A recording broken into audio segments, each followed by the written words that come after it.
الحمدللہ وحدہ لا شریک لہ والصلاۃ والسلام علی من لا نبی بعد۔ پارہ نمبر 3، اس کے آغاز میں انبیاء علیہ السلام کا ذکر کیا اور یہ ارشاد فرمایا کہ انبیاء میں سے بعض انبیاء کو اللہ تعالیٰ نے دوسرے بعض پر فضیلت دی ہے۔ امت سے تو تمام انبیاء افضل ہیں، لیکن نبیوں میں سے بعض نبی دوسرے نبی سے افضل ہیں۔ اللہ تعالیٰ نے کسی نبی کو براہ راست اپنے ساتھ ہم کلام ہونے کا شرف بخشا ہے، کسی نبی کو کوئی اور اعزاز بخشا ہے۔ پھر انبیاء علیہ السلام کو معجزات جیسی ان کا ذکر کیا ہے۔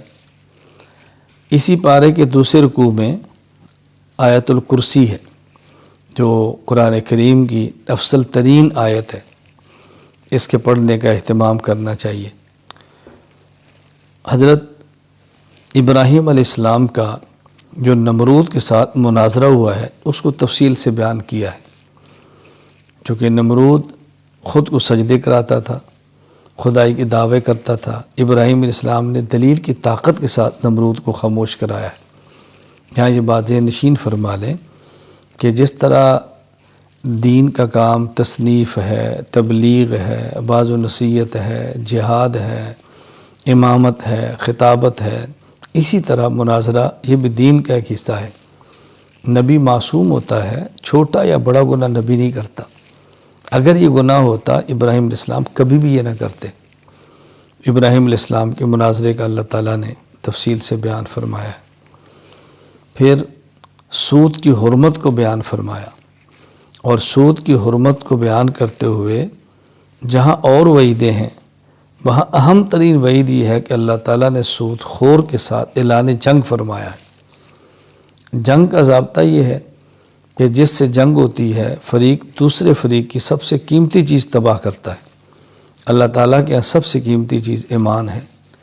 سود خور جب سود کو حلال سمجھتا ہے ایمان ختم ہو جاتا ہے۔ حرام سمجھ کے کھاتا ہے اور اس پر مداومت کرتا ہے، توبہ نہیں کرتا، تو خدشہ ہوتا ہے کہ ایمان ختم نہ ہو جائے۔ سود سے بچنا بے حد ضروری ہے۔ سود کا 1 روپیہ اپنی ماں سے 70 مرتبہ بدفعلی کرنے سے بڑا جرم ہے۔ 1 روپیہ کھانا۔ اللہ تعالیٰ ہم سب کی حفاظت فرمائے۔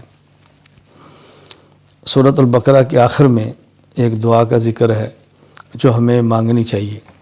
ربنا لا تؤاخذنا ان نسینا او اخطأنا ربنا ولا تحمل علینا اصرا کما حملتہ علی الذین من قبلنا ربنا ولا تحملنا ما لا طاقت لنا به واعف عنا واغفر لنا وارحمنا انت مولانا فانصرنا علی القوم الکافرین۔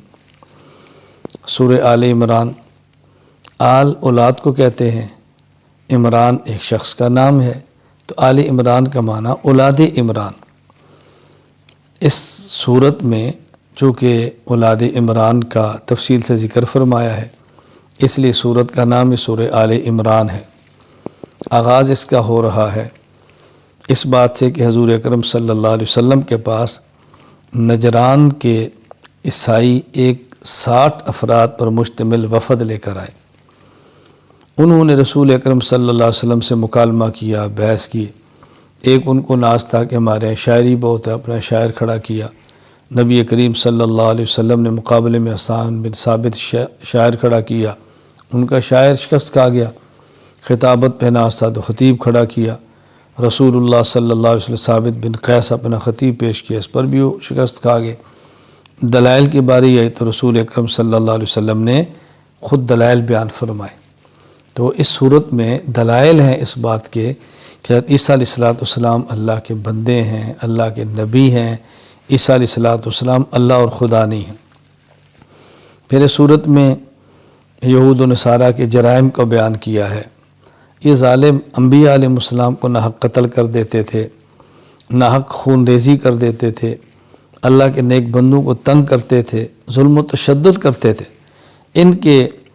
ان جرائم کو بیان کیا اور ہمیں حکم دیا ہے کہ ایسے مجرمین سے الگ رہو، ان کے ساتھ اپنے تعلقات، دوستی اور محبت قائم نہ رکھو۔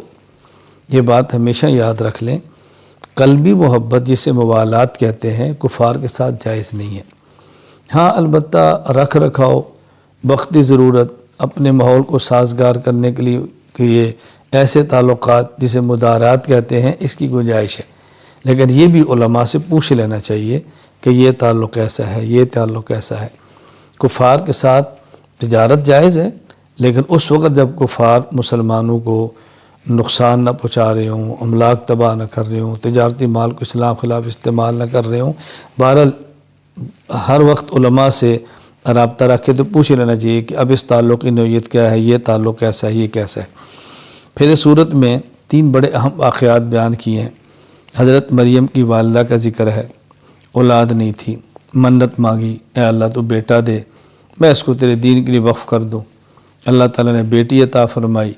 تو حضرت مریم کی والدہ کو سرا ہوا کہ بیٹا ہوتا تو میں دین کے لیے پیش کرتی، بیٹی کیا کرے گی؟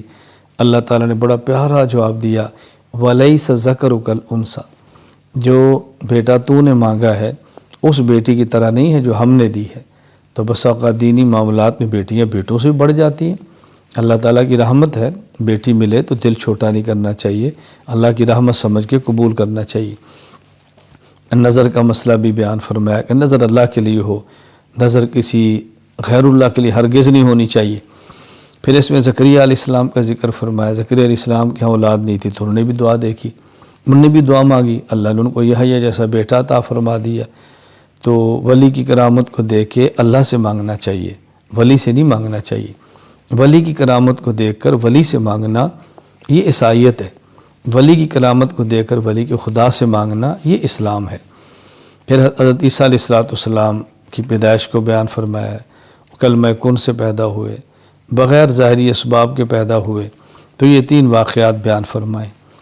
آخر میں یہود کا ایک نظریہ تھا، اس کا رد کیا ہے۔ یہود کا نظریہ کیا تھا کہ عیسیٰ علیہ السلام کو سولی پر چڑھا دیا گیا ہے، قتل کر دیا گیا ہے۔ اللہ تعالیٰ نے بات سمجھائی ہے کہ نہیں؟ حضرت عیسیٰ علیہ السلام کو پہلے اللہ نے فرمایا انی متوفی کا، کہ موت میں دوں گا، تسلی دی ہے۔ اس کے بعد فرمایا ورافعو کا، میں تمہیں آسمان پہ اٹھا لوں گا۔ پھر فرمایا میں تیرے تک یہود کے ہاتھ پہنچنے بھی نہیں دوں گا، تجھے ان سے محفوظ رکھوں گا، اور پھر جو تیرے ماننے والے ہیں ان کو میں کامیاب کر دوں گا۔ تو حضرت عیسیٰ علیہ السلام آسمان پر زندہ ہیں، قیامت سے پہلے آئیں گے، رسول اکرم صلی اللہ علیہ وسلم کا امتی ہونے کی حیثیت سے جہاد کریں گے، اور پھر پوری دنیا میں عیسیٰ علیہ السلام کے وقت کوئی ایک شخص بھی ایسا نہیں ہوگا کہ جو کافر ہو۔ اللہ تعالی ہم سب کو ایمان کی نعمت عطا فرمائے، زندگی میں عیسیٰ علیہ السلام کو دیکھ لیں تو اس کا سپاہی بنیں، ان کے ساتھ معاون بنیں، اور نہ ہو تو ابھی سے نیت کر لیں کہ ہماری زندگی میں آگے تو ہم انشاءاللہ ان کا ساتھ دیں گے۔ وآخر دعوانا ان الحمد للہ رب العالمین۔